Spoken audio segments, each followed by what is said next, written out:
बिस्मिल्लाहिर्रहमानिर्रहीम। Coordinate covalent bond और dative covalent bond. Coordinate covalent bond या डेटिव कोवेलेंट बॉन्ड क्या होता है? In the previous topic we have learned each atom contributes electron to form a covalent bond.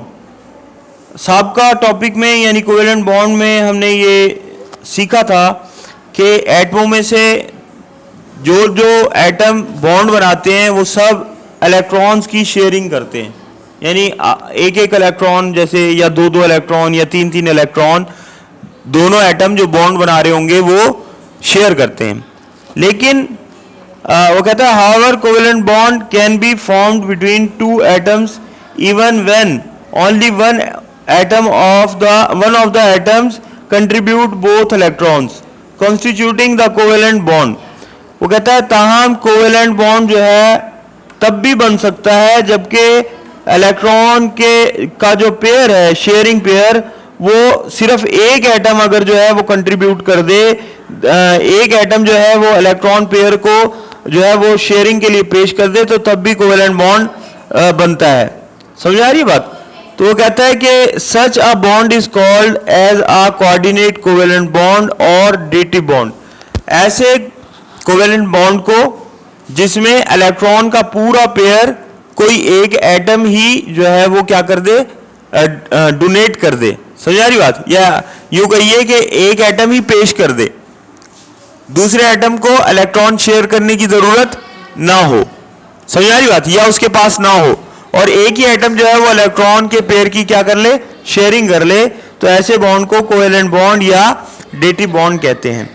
Thus we can define a coordinate covalent bond as, बस हम coordinate covalent bond की तारीफ कुछ यूं कर सकते हैं, the type of bond, ऐसा bond की वो किस्म in which bond pair of electron is contributed by one atom only, जिसमें जो बॉन्ड पेयर है, इलेक्ट्रॉन के जो बॉन्ड्स हैं, बॉन्ड बनाने वाला जो जोड़ा है इलेक्ट्रॉन्स का, वो सिर्फ एक एटम जो है वो कंट्रीब्यूट करे। समझ में आई बात? एक एटम इलेक्ट्रॉन के पूरे जोड़े को क्या कर दे, शेयरिंग के लिए पेश कर दे, is called coordinate covalent bond और डेटिव कोवेलेंट बॉन्ड। ऐसे बॉन्ड को हम कोऑर्डिनेट कोवेलेंट बॉन्ड या डेटिव कोवेलेंट बॉन्ड कहेंगे। तो आपको बात समझ में आ गई सबको? नेक्स्ट चलते हैं, concept of donor and acceptor है। अब अच्छा, इसका यह है कि याद करने के लिए डेफिनेशन आप इसकी यहां से यहां तक याद करेंगे। समझ आ गई बात? Concept of donor and acceptor. अब डोनर और एक्सेप्टर का इसमें कॉन्सेप्ट है, क्योंकि जाहिर है कि वो एटम जो कि शेयरिंग के लिए इलेक्ट्रॉन्स का पूरा पेयर पेश कर रहा है उसको डोनर कहा जाएगा। क्या कहा जाएगा उसको? डोनर। और वो एटम या मॉलिक्यूल जो कि उस पूरे पेयर को सिर्फ यानी बांट रहा है और खुद जो है अपने पास से उसने इलेक्ट्रॉन शेयरिंग के लिए पेश नहीं किए, उसको हम एक्सेप्टर कहेंगे। क्या कहेंगे उसको? तो लिखा भी हुआ है कि the atom that donates the electron pair is called donor. वो एटम जो कि इलेक्ट्रॉन पेयर को डोनेट करता है वो डोनर कहलाता है, और जो एटम इलेक्ट्रॉन के पेयर को एक्सेप्ट करता है वो एक्सेप्टर कहलाता है। A coordinate covalent bond is represented by an arrow. Coordinate covalent bond को एक एरो के जरिए जाहिर किया जाता है toward the atom which accept the electron pair. A few examples of formation of coordinate covalent bond are given as under. चंद एक मिसालें अब यहां पर दी गई हैं, उन एग्जांपल्स को देख के आपको मजीद क्लियरली समझ आ जाएगा।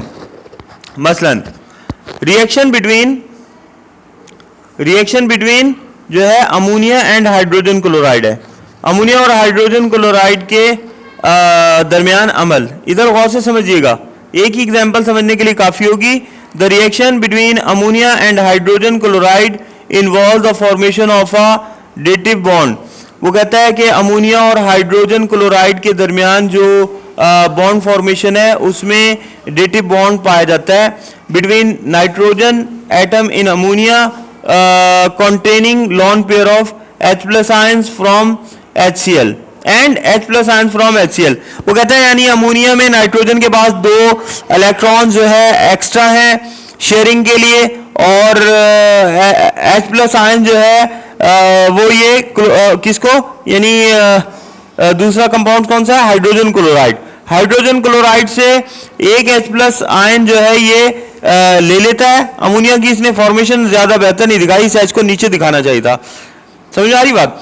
बहरहाल ये पेयर्स हैं 2 इलेक्ट्रॉन्स के, ये यहाँ पे जो है ना ये आप देख सकते हैं कि ये पेयर जो है अमोनिया के पास पेयर में है, तो ये HCl के साथ जब रिएक्ट करेगा तो अमोनिया ये जो 2 इलेक्ट्रॉन्स हैं, ये जो इलेक्ट्रॉन का पेयर है ये HCl को क्या कर देगा, डोनेट करेगा। समझ आ रही बात। इसके साथ HCl के साथ शेयरिंग कर लेगा, जबकि HCl जो है वो अपने पास से कोई इलेक्ट्रॉन पेश नहीं करेगा, सिर्फ शेयरिंग करेगा इस पेयर की।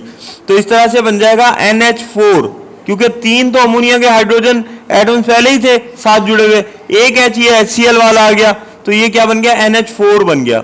और क्योंकि एक हाइड्रोजन आयन अमोनिया में ऐड हुआ है इसलिए अमोनिया जो है वो सिंपल अमोनिया नहीं रही, अमोनियम आयन में बदल गई और इसके ऊपर पॉजिटिव चार्ज आ गया। H प्लस के आ जाने से पहले न्यूट्रल थी ना, एक पॉजिटिव चार्ज बढ़ गया तो NH4 प्लस हो गया और साथ में Cl माइनस इसके जुड़ गया, तो इस तरह से NH4 Cl माइनस जो है वो बन गया। अमोनियम क्लोराइड जो है इसे आम जुबान में नौशादर भी कहते हैं। ये बना, बहरहाल कहने का मकसद ये है कि आपने देखा कि किसी एक ग्रुप ने यानी मॉलिक्यूल ने इलेक्ट्रॉन के पूरे पेयर को डोनेट किया और दूसरे ने उसको एक्सेप्ट किया, इस तरह से ये डोनर हुआ और ये HCl एक्सेप्टर हुआ। समझ आ रही बात। और इस तरह से इनके दरमियान जो बॉन्ड बन गया वो जो है वो डेटिव बॉन्ड या कोवेलेंट कोऑर्डिनेट कोवेलेंट बॉन्ड कहलाएगा। इन्होंने इसको भी बुक में ज्यादा बेहतर अंदाज में नहीं, यहाँ पे एरो होना चाहिए था, क्योंकि डेटिव बॉन्ड को एरो की से जाहिर किया जाता है। किससे जाहिर किया जाता है, एरो से। तो उम्मीद है कि आपको ये बात समझ आ गई होगी। समझ आया। एक एग्जाम्पल जो है वो काफी है समझने के लिए और याद भी यही कीजिएगा। तो चलें जी।